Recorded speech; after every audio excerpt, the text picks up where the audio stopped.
What's up, Taiwan? I'm Eric Gao, bringing you the news from here in Taiwan and around the world. The recent death of an infant, allegedly at the hands of an abusive nanny, has Taiwan's attention fixed on the issue of child abuse. Now, 2 more suspected cases have put the focus on the need to protect all children, including non-citizens. John Van Trieste reports. 2 bruised babies, one of them dead, are at the center of Taiwan's latest political war of words. Their recent arrival at a Taipei hospital comes right as the country's become hyper-vigilant for signs of child abuse after a nanny allegedly killed one of her charges. Officials aren't yet certain that these 2 children were abused. Both seem to have contracted norovirus, causing diarrhea and a fever. Police have tracked down the father and caregiver, a friend of the mother. Both say the children scratched themselves and fell. The question of what happened could be more difficult to answer than in other suspected abuse cases. They're the children of 2 migrant workers who left their jobs in February last year and have lived underground since then. Their case raises questions about protecting undocumented children who live beyond the reach of Taiwan's social services.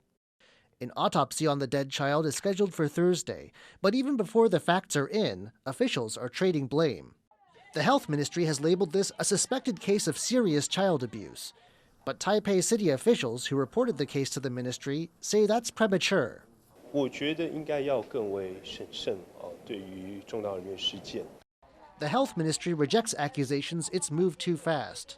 卫生部没有定调，因为他通报上来之后，我们就开始要进入调查。当然，北市府他自己也要做调查。 As officials argue, the hospital is focused on treating the surviving infant and uncovering the truth. Ethan Pan and John Van Trieste for TaiwanPlus. China has lashed out at Taiwan's participation at a U.S.-backed democracy summit hosted by Seoul. Taiwan's digital minister, Audrey Tang, made an unannounced appearance via video message at the 3rd Summit for Democracy. In it, she said that the democratic island is a major target of cyber attacks, and she pushed for safer AI development and regulation. Now, China claims Taiwan as its own, and it said that it was firmly opposed to Seoul inviting Tang to participate, and it urged South Korea to abide by the One China principle.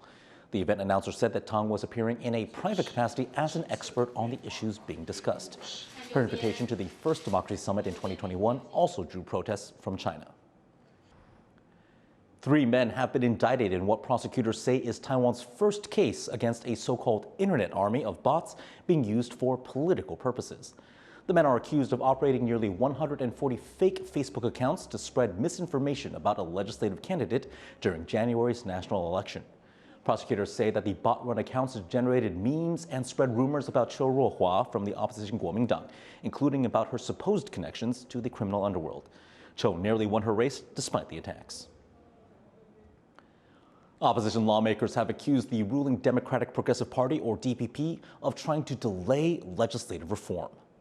明眼人一看就知道，柯建铭就是在拖延嘛。国会改革，民主进步党整整跳票了8年。 该做的事情是向全民道歉，而不是透过各式各样议事的手段，想方设法继续拖延、继续杯葛。 Now, reform was one of the key issues that was raised before the election of a new legislative speaker earlier this year, and all 3 parties promised change. Opposition proposals include making contempt of the legislature a crime and requiring the president to regularly report to lawmakers.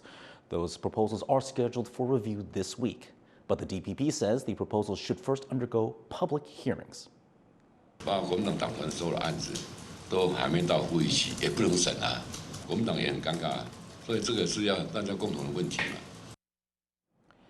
Crowds gathered in Taipei Monday night to mark the 10th anniversary of the Sunflower Movement. It's been a decade since student protesters occupied Taiwan's legislature to oppose a cross-strait economic agreement. The rally featured speeches and musical performances. There was also an attempt to get a giant beach ball with the movement's demands into the legislature, though, unlike the protesters in 2014, the ball never made it inside the building. Taiwan's President-elect Lai Ching-te is urging full production of the country's domestically made submarines. As Jaime Ocon explains, it's part of a push by Taiwan to boost its defense industry.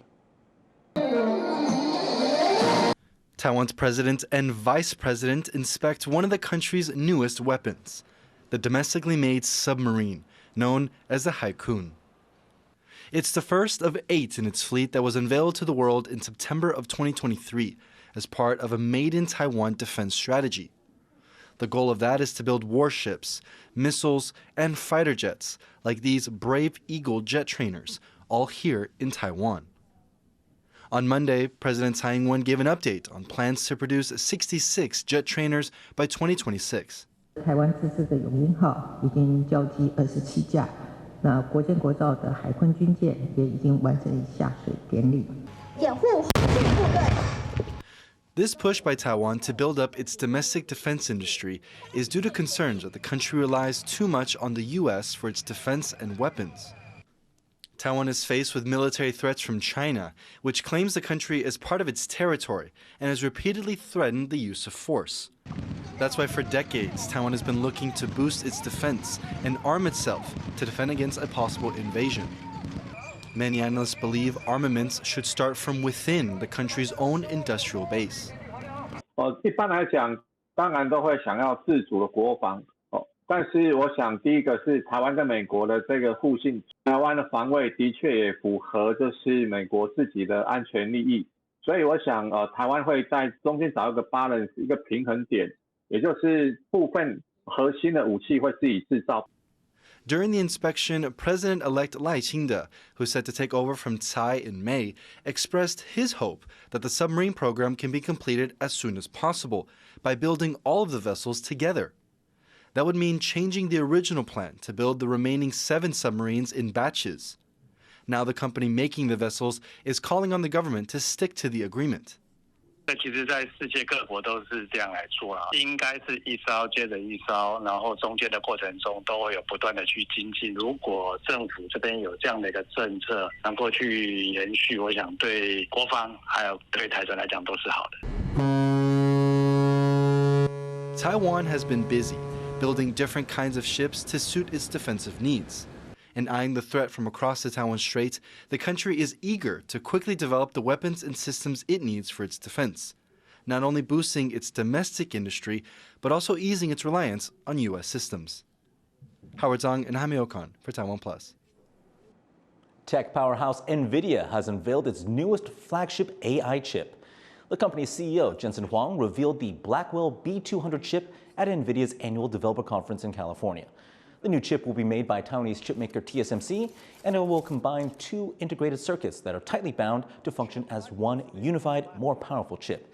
Its release comes amid soaring demand for Nvidia's current generation of AI chips, and Huang says its additional processing power will help unlock a new level of performance. It's just one giant chip. And so when we were told that Blackwell's ambitions were beyond the limits of physics, the engineer said, so what? And so this is what happened. North Korean leader Kim Jong-un has overseen firing drills by artillery units using what state media called super large rocket launchers. Pyongyang says these drills tested the weapon's real war capabilities. It comes one day after South Korea and Japan reported Pyongyang's launch of several missiles into the sea. Concerns about North Korea's nuclear program will be on the agenda when U.S. President Joe Biden hosts Japanese and Philippine leaders at a White House summit next month.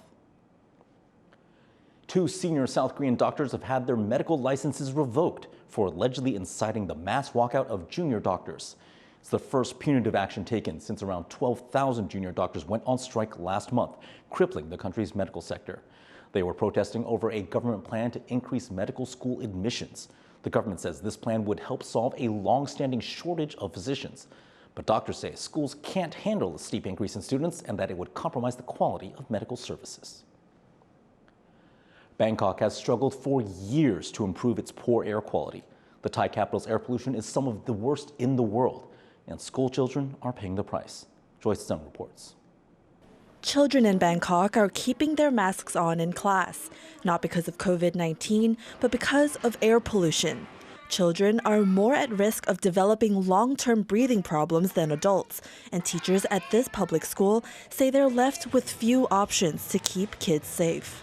มันก็จะคือความอับเราก็เลยต้องเปิดหน้าต่างพอเปิดหน้าต่างปุ๊บฝุ่นอะไรก็จะเข้ามาตลอดเวลาทำให้เด็กก็จะเป็นหวัดเป็นคือภูมิแพ้เป็นกับทุกคนนะคะแล้วก็เป็นก็เรื้อรังไม่ค่อยหายนะคะ Some of Bangkok's elite private schools have air purifiers to filter out this smog, something many public schools can't afford, leaving many children to rely only on masks.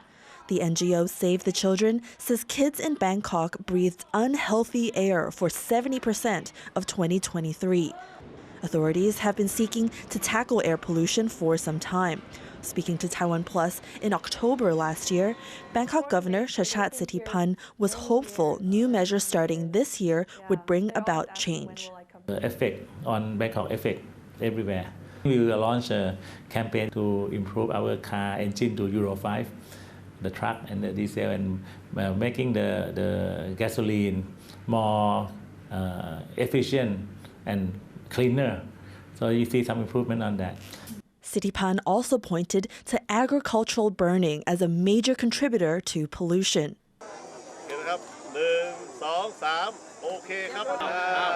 Thailand's Prime Minister Seta Thavisin recently pledged to regulate the burning of stubble while visiting a wildfire command center in the country's north. We are going to do whatever we can to make sure that the air condition is improved. But as the government in Bangkok searches for the right policy, the city's children can only hope for clearer days to come. Scott Huang and Joyce Sun for TaiwanPlus. As young Taiwanese continue to move to urban areas, they leave behind rapidly aging communities. But some young people are going against the grain and returning to their roots. Wesley Lewis has his story. This is rush hour in Pingi, northern Taiwan. Once a vital coal mining town, its population is now the oldest in the country, with over 30% of residents over 65. 47-year-old Wu Mingxian gave up his fast-paced banking job 13 years ago to return here, and is trying to revive the community. 我们没有人可以留了，就是青年人口，或者现在小学只有20几个人，未来我们也没多少人口会流出去了。我要做的是想办法让现在这些20几个愿意留下来。 Just over 4,000 people live here today. Aside from agriculture, the economy relies on tourism. The town is popular for its natural scenery and its sky lantern tradition. Xue Li-en has recently returned to her family's yam farm and hopes the town's revitalization can help their business. 通常会来这边的人就是天灯，所以他们也不会在意到这里的农产品特色是什么。当然希望它丰富啊，如果没有观光、没有人口，怎么会有人来看到你的一些农产？ Xue's return represents what Wu has been working towards. He has helped her with marketing her produce, and the two have collaborated on educational food tours. Wu's revitalization plan also includes new guided tours of the area's sites and Japanese colonial-era coal mines.